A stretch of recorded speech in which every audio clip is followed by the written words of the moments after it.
I want to bring in Professor Chilani.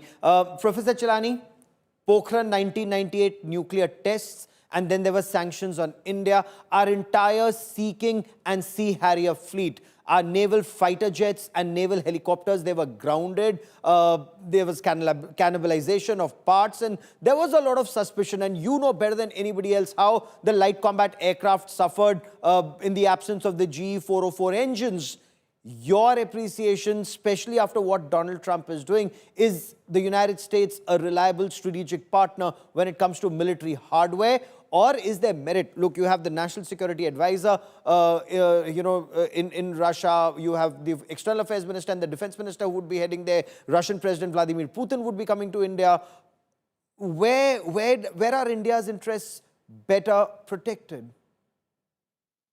You raise an important question, Gaurav.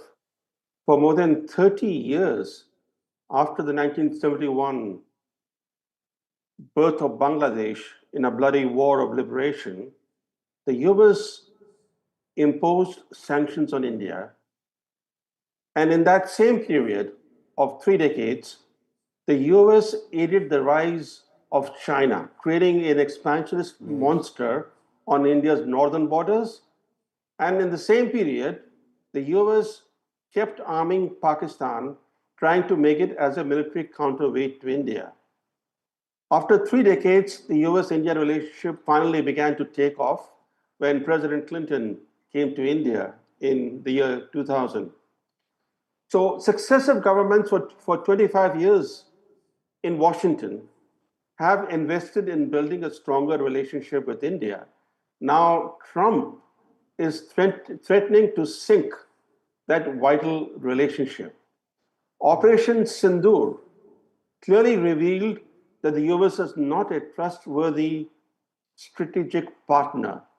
And now Trump's scorched earth tariff policies are exposing the US as not a reliable economic partner. But it's important to note one development that often gets obscured. In April, soon after the Pahalgam massacre of civilians, Pakistan invested in the Trump family-controlled World Liberty Financial, the crypto firm. Pakistan made a major investment in that crypto company, and Trump's attitude towards Pakistan changed. There was a sea change in Pakistan in Trump's attitude towards Pakistan. And in the same period since then, the US-India relationship has taken a turn for the worse. So something is going on, which you cannot explain rationally. It appears that even the personal gain element is influencing Trump's foreign policy approach. And today, his focus on Russian oil is also very interesting because it reflects his frustration with Putin for not accepting a ceasefire at a time when the West is staring at a possible defeat in the Ukraine war. The last thing Trump wants is a Western defeat in the Ukraine war on his watch. That would tarnish his legacy. So Trump is becoming increasingly desperate, given that there'll be a Russian summer offensive in Ukraine, and the fear in Washington is that this year could be pivotal in the Ukraine war. So in order to now exert pressure on Moscow, he's trying to reduce Russia's oil export revenue, and he's picked on the easier target, not on China, but the easier target being India. But he's mistaken. Yep. India will not succumb to his coercion. And that is something that perhaps Trump has seen already, but is this a game of brinkmanship? He's seeing who will blink first. Mr. Garg, former Foreign Secretary Sham Saran, he's clearly of the view that Donald Trump, one, he's turning out to be a nightmare for India, but he is warned against surrendering to Trump's exaggerated demands. He believes India should stand firm like China and like Brazil. Just stand firm and Trump will chicken out. See, we have no option other than standing firm. That is very clear.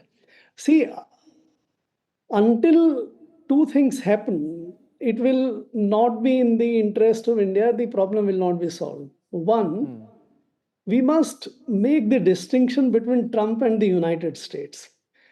I don't think we should be talking against United States True. while we are miffed with Trump. That distinction we must maintain. Whatever is happening at this point of time is because of Trump, not because of the United States. That distinction. Second thing, someday the rest of the world, including India, has to call out this bluff of tariffs. There is Yes. no real sting in tariff until the rest of the world starts competing with itself and starts surrendering. If the remaining people, remaining countries just decide that whatever tariff you impose, we will not reduce our price by even $1. Yes. Let your tariffs create problems for yourself in your domestic constituency. If you want to buy rest of the world's good, pay the taxes, let your people pay the taxes. By the way, I don't know why we don't realize the United States cannot do without importing. It's not that's a matter of choice for the United States to import and keep the rest of the world happy. It is to meet the US domestic uh, Yes. investment as well as consumption requirement. And therefore, if you cut the plug and stop exporting except at the price at which we have been doing, I think United States, or not United States, Trump will fall in line. Yeah. Remember one thing when he was trying to act very funnily with Canada and others. Canada is much weaker than China, but Yes. Canadians and others started sort of turning the tap off on the debt side. There was Yes. sell-off in the debt, and the Trump sort of succumbed and stopped. So I think let us not play into his hand by doing what Japan and others have done. In Oh, fact, we should absolutely. work Because with that is why them. they say that Trump No, always chickens out. You just need to stare no, him down. no. I You think need to no. stay the This course. Gaurav, I think this is a mistake. Okay? He was chickening out, but right now he is not chickening out. He's actually winning. The way he has got the deal with so many countries, despite it's being completely unfair, is that he's not chickening out. The rest of the world is chickening out. No, I don't think we so should be mistaken about that. no, sure. But the countries that do stand firm, take Brazil, for example, American coffee, the prices will shoot up the moment Brazil decides, like they did, that Correct. they will not reduce prices. So Absolutely. Americans will have to pay more for their cup of coffee every morning, Absolutely. and That is that's the going to approach. hurt